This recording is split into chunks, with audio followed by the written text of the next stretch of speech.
Cédric Delceau, vous êtes le photographe qu'on reçoit aujourd'hui dans le cadre de l'événement Rogue One Standing By au MK2 Bibliothèque.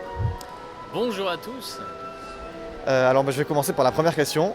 Comment est-ce que vous avez découvert Star Wars? J'ai découvert Star Wars, alors je me souviens très bien la première fois, j'avais 9 ans, c'était donc en 1983, d'où ma barbe blanchissante.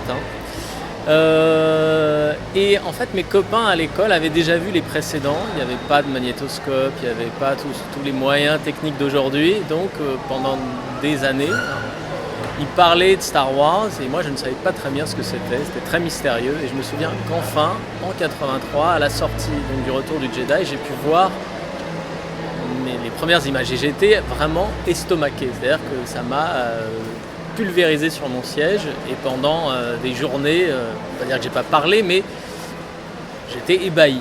Et donc je pense que ça c'est resté gravé définitivement dans ma tête. Et même si j'ai découvert bien d'autres cinémas après, je ne peux pas dire que j'étais un fan de Star Wars. En tout cas, le souvenir de cette première séance, de ces premières images de Star Wars sont restés gravés définitivement dans ma mémoire. Alors on comprend que Star Wars c'est quelque chose qui existe depuis longtemps en vous.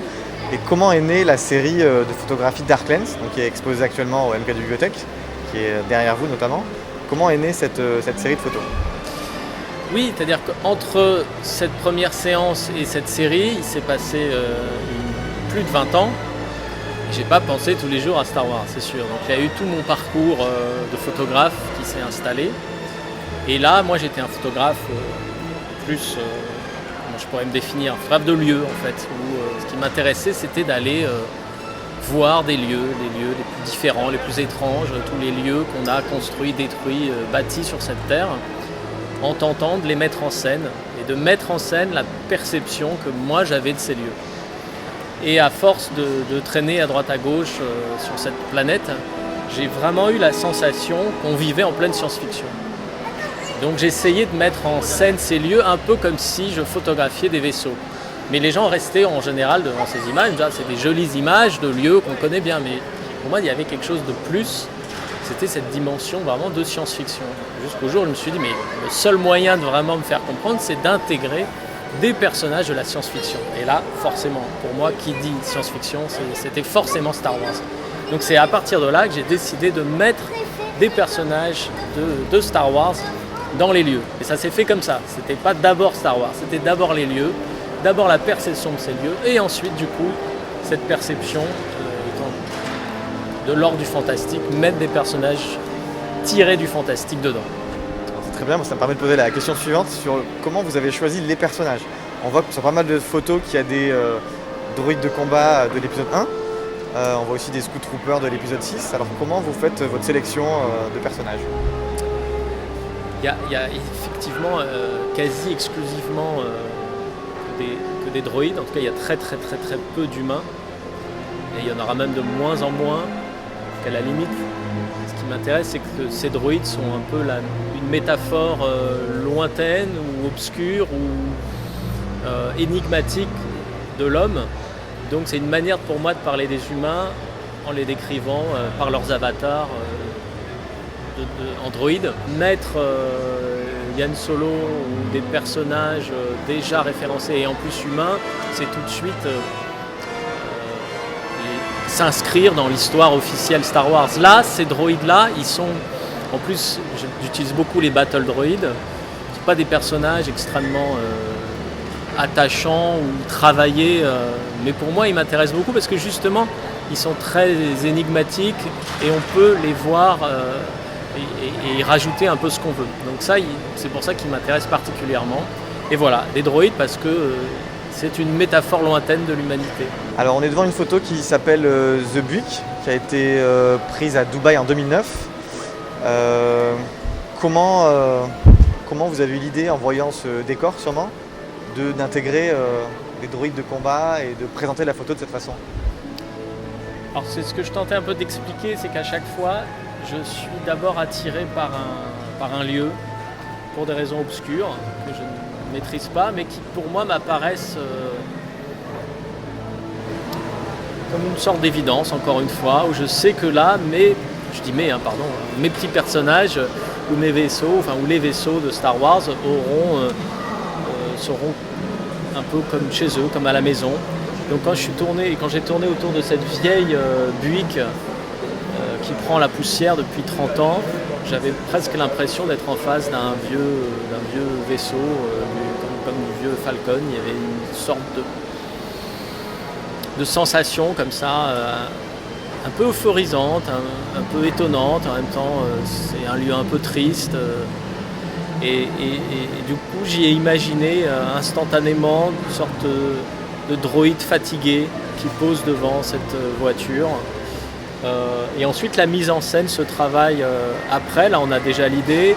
Et c'est en retouche que vraiment on précise la place de chaque élément. Et là, donc, je précise, ce personnage, il a été fait en 3D. Pour la plupart des autres, dans toute la première série Darklands, ce sont des maquettes ou des figurines. Et puis, comme il n'existait pas de jouets ou de figurines suffisamment précises du battle, et que c'était moi un personnage que j'avais envie de développer dans la série, je l'ai fait faire donc, par un ami qui s'appelle Pierrick Gueneugueux, qui est un retoucheur 3D, et qui m'a modélisé ce droïde et qui nous a permis ensuite de l'humaniser en lui donnant des poses que n'aurait jamais eu aucune figurine. Donc voilà, en retouche, j'essaie de concrétiser la perception que j'ai eue sur place. Et de façon plus générale, quelles sont vos sources d'inspiration en photographie ou sur la série Darklands? Est-ce que ça vient du cinéma, d'autres photographes ou au-delà?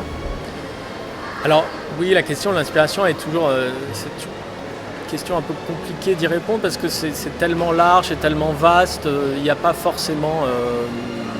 là évidemment, la source d'inspiration, elle est liée à Star Wars. C'est même plus une inspiration, là, on est au-delà. C'est d'abord Star Wars, puis après la photo, ou c'est autre chose et on rajoute Star Wars ensuite dans l'environnement que vous avez C'est d'abord l'environnement peut-être que vous voyez, et puis après c'est Star Wars. En fait, on ne se pose absolument pas la question comme ça. Je pense que la photographie, pour répondre à votre question, elle est très liée, ou l'art en général, mais surtout la photographie est très liée à l'inconscient. Donc il faut ouvrir une petite porte sur son inconscient, et c'est exactement ce que je fais, donc sans savoir pourquoi je suis attiré plutôt vers tel lieu ou vers tel personnage. Ça me semble comme une évidence, et tant que c'est pas une évidence, je ne le fais pas. Après, on peut tenter a posteriori d'y trouver des liens, mais c'est d'abord de l'ordre de l'évidence, quelque chose qui est assez étrange et très difficile à définir comme ça. Donc moi, j'essaye pas d'être un disciple ou d'être dans une école précise. Je vais là où mon instinct me porte à aller. Et tout ça, et au fond, c'est pas moi de le reconstruire, et je cherche pas forcément à mettre à jour cette généalogie. Alors j'ai deux petites dernières questions. Est-ce que vous avez vu Rogue One? Est-ce que vous avez aimé? Je l'ai vu hier soir, oui, donc j'ai toujours beaucoup de mal, moi, à parler d'un film que je viens de voir, mais j'ai pris beaucoup de plaisir, voilà, oui, ça, absolument. Assez surpris, j'avoue que je ne suis pas les blogs, etc., donc je ne savais pas du tout de quoi on allait me parler. Et j'aime assez cette idée que la grande faiblesse du scénario du premier épisode porte la totalité du film, et que cette faiblesse soit transformée au contraire en une grande force. Ça, je dois dire que c'est très malin. Alors, petite dernière question, quel est votre épisode préféré dans la saga Star Wars?